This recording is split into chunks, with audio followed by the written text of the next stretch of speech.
Yeah, we're in that world now where we get to really explore and have a little fun. When do you feel that sense of trust finally started to appear? When did we? Like, when did you start to feel, oh, I have the freedom now? I think Mirror Universe sort of was a tipping point. Yeah. And then 15 was the icing on the cake. Let's put it that way, because that went really well, so it was cool. So were you watching other Trek series for inspiration in your designs, and which ones? I sort of did depending on what we were what the storyline was. I kind of dipped into many different versions or iterations of Trek, and also for me personally, I go to other inspirations as well. I looked at a lot of other sci-fi and other futuristic films, series, etc. You sort of just sort of combing the world, and also some just.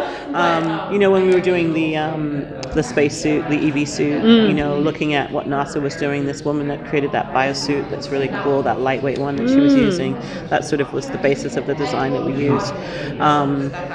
And we were talking to Jet Propulsion Laboratories too, almost every day, just to hey, like how would this function? How what's the standard for this? And of course there isn't one, and trying to call Jet Propulsion Laboratories isn't the easiest thing, but when you say you're from Star Trek, they suddenly they get in the room, everybody gets in the room and wants to be on the phone. So is there someone there at JPL who's sort of on your chain now? I think either Brian, somebody set it up for us. Vincenzo. Oh, was it Vincenzo? Yeah, okay, Vincenzo did. And so for you've got Brian, an official consultant. Yeah, then. for Brian, it was really important that what we design is also would actually be able to function. Would be realistic. So once we had the illustration for the EV suit, we sent it to them and got on the phone and had a conversation about the reality of it and what the pieces were, and if there actually I feel like there was nothing that came down for us that we needed to do. I think we got it. He was pretty happy with what we had done, so that was kind of cool. And since then, like for this season 2, I did a lot of watching Interstellar, and there's some really great backstories about how they came up with the script. Rip Thorne, the scientist, and this other producer actually wrote that script, and then it was shopped by it was Steven Spielberg was supposed to originally direct it, and then it ended up in Christopher Nolan's hands. Well, because his brother was one of the writers as well on it, so it was really interesting. But listening to Rip Thorne talk about science and space travel and all of that was really, really cool and very interesting for me. And it's the first time, because I'm not a science person or she's turned into a real nerd. Any of those things.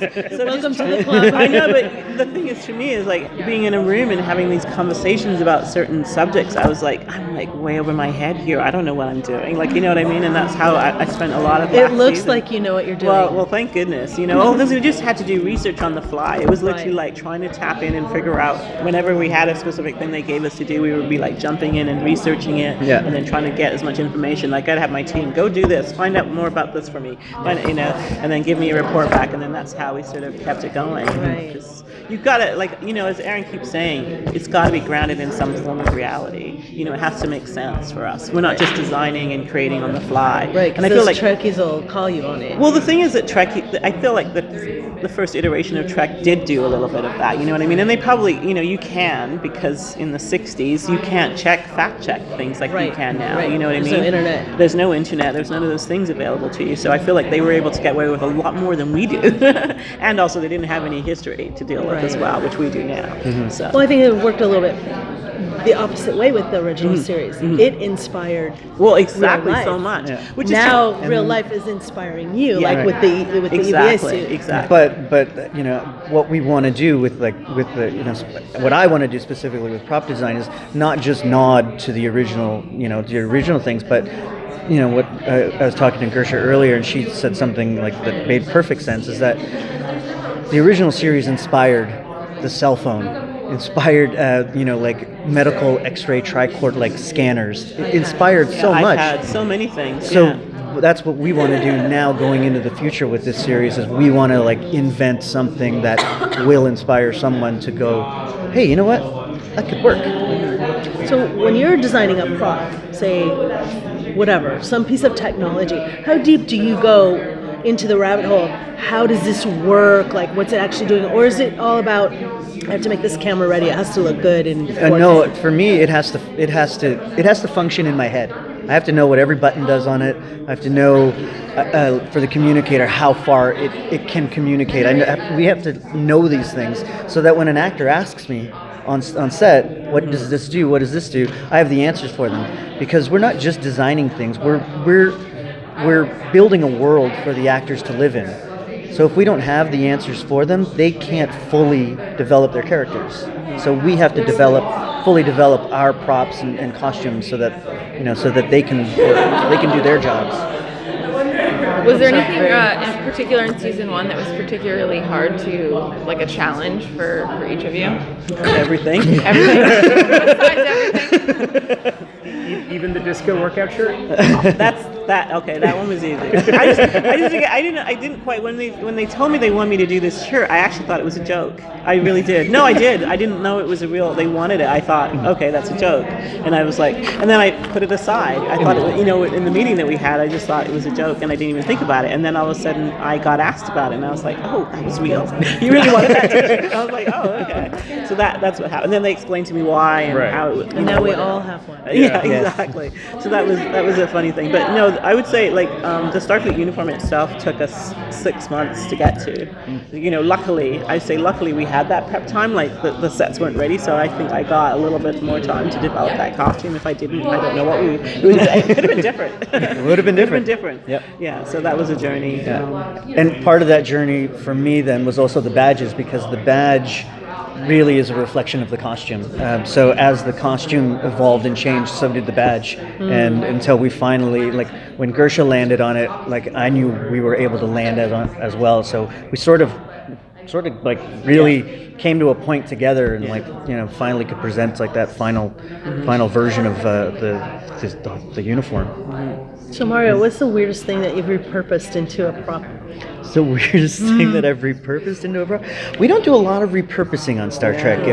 We do a lot of building from scratch. Though. You remember that the snow scrapers that are in there's snow scrapers in the transporter room? room. Floor. Yeah, in the floor. Yeah. Seriously? Yeah. I remember looking at it one day, and I was just looking down on the floor. I think we were doing a photo shoot in there or something. I was looking at the floor, and I'm like, those are snow scrapers. They're just the little wedge ones that go like that. Floor? Yeah. In the floor. We're gonna have to zoom in on that. Under a layer of plexiglass, flooring. They're down below. They that's create kinda some weird. kind of interesting, weird. I don't even know what they do, but it looks very tacky from afar. Oh, yeah. You're like, oh wow, that looks cool. When you look up and you go, oh my god, is that a snow scraper? That's so cool. Yeah, it's really funny. So that's definitely a set thing that I saw repurposed that I thought was really interesting. They do. They've done a lot of that. Yeah. It's just when you look at a product and you always see it from a certain angle. As soon as you turn it a different way, it's completely a different thing. We definitely did a lot of that. I can't tell you anything in particular, but I know we did a lot. So it was the most difficult prop to create? For me, there was a lot of collaboration with the Batleth. That took a little while to really get to. The Batleth and the phaser were tough ones, but they were. The phaser for me I'd wake up in sweats because it was just so it's so iconic. It's such a thing, and you're like, man, I gotta nail this thing. We got there, and I'm so proud of that thing. But I think that one of the toughest ones was the Batleth. We just sort of kept circling around different colors, different shapes of it, because we were putting sort of a new stamp on the Klingons and really wanted to show this aesthetic warrior, culture, and we needed to create a weapon that was also a piece of art. And eventually we got there. Everything that you guys and Glenn and Neville have done with the Klingons has been so artistic. So I heard Glenn talking earlier about how he always thinks about all the different houses of Klingons, right? Which we've heard discussed a lot. But does that also extend to their weapons? Will each house have a different, one prefers batless, one prefers meklas. They have different shapes. And there's different shapes of meklas as well for different houses. And so you've worked all that out too, huh? Yeah, we worked some of it out. We haven't got as deep, but we've definitely, there's different shapes for different characters, and there's I would like to introduce some new bat lists. If we go down some more Klingon cultures, that would be amazing to do. Like maybe some other house has a different shape. That would be awesome. But we'll see what comes down the pipe. Very cool. Okay. Thank you so Cool. much. So much.